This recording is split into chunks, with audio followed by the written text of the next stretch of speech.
Alors, quelle place, plus globalement, pour les religions et surtout les nouvelles religions en France ou en Europe? Voici l'initiative de la ville de Hambourg, en Allemagne. Elle a décidé d'instaurer 3 jours fériés pour les fêtes musulmanes, 3 jours qui pourront être chômés comme pour les fêtes chrétiennes.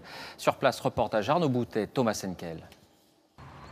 On dit de Hambourg qu'il y souffle un vent de tolérance. À la grande mosquée bleue, les fidèles confirment.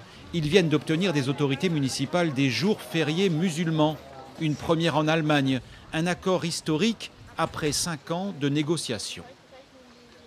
C'est un signe important.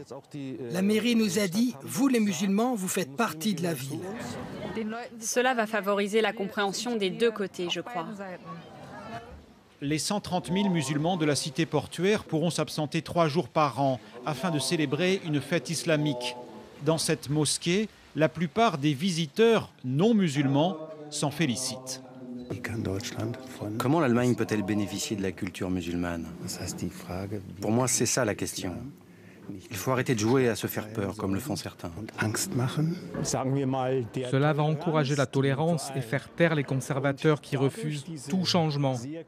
Ce sont eux les plus agressifs, mais il y en a peu. Quelques musulmans et quelques chrétiens tout au plus. Et pour favoriser le dialogue, l'État contrôle depuis peu les cours de religion musulmane.